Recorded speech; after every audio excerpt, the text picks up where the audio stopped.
Hey there folks, and today I'm going to be showing you how to use the text tool in Autodesk Fusion 360.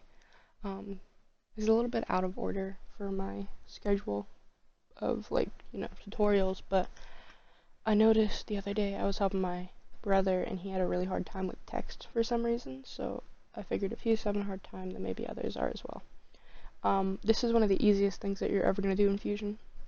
I'm just going to make a box tool really quick just to place the text on, but yeah, that works. Alright, so then we just come down here to, the Create Sketch tab. We're going to select this face, and we're going to scroll down to Text. It's going to be right below Point and right above Mirror, and this is just going to allow us to, create a little box for our text to live in. So we're going to make it about this big. Now automatically I haven't selected to align center and align middle. You can align it left, you can align it right, you can align it to the bottom, you can align it to the top. I like how this looks. So we're gonna go with that. And then you can change your font how you would like anything else. Like you can go Courier, go Franklin, and it even like picks up font that you have on your computer. Like I have Sims Sans, although I'm not entirely sure how that's gonna work with the extrusion process, but you know what? We're gonna test it. And you can bold it, you can italicize it. Since it's a third-party font, it may not work exactly the same.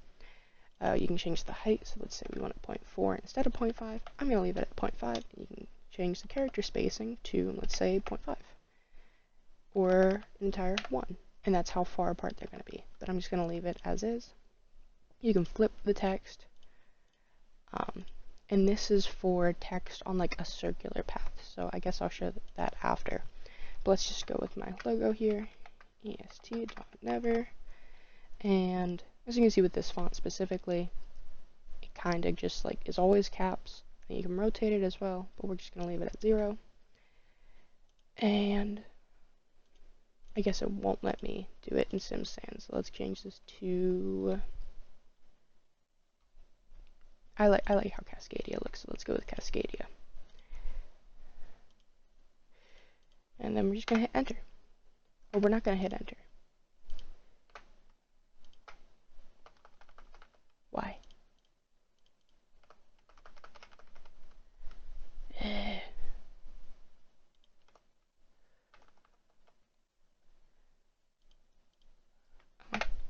It's because the character spacing wasn't filled in. Okay. Can I do it in the Sims Sans? Yeah, okay. Perfect. So, after you have your text or whatever, you're going to come here and you're going to right click on your text and you're going to explode it. I guess we can't explode it with this font, so let's change the font. Edit text. And explode. So that basically takes all of the shapes and kind of breaks them up. So after you break all your shapes up, you're going to come up here to trim, and you're going to just come in here and select all of these extra lines that you don't need, because otherwise it can't extrude, because I guess it just thinks it's too much. I don't really know, but it just won't let you for some reason. So you come in here, you delete all these lines. You can even drag over them instead of individually hit them, which makes it a little bit quicker. You're going to get a bunch of warnings. Just ignore them. They don't mean anything. And then you're going to hit finish.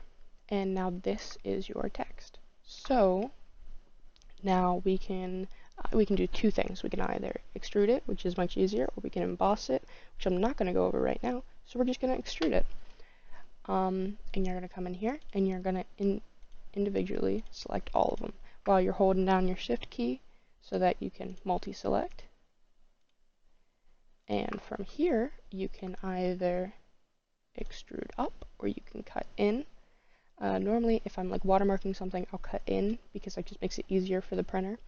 But we're just going to go up for the sake of sakes. And you can join it, you can create a new body, whatever you want.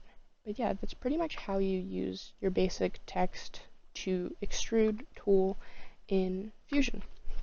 I will do another tutorial sometime on how to use the emboss tool, just because it takes a little bit longer. But yeah, that's how you use your text tool in Fusion.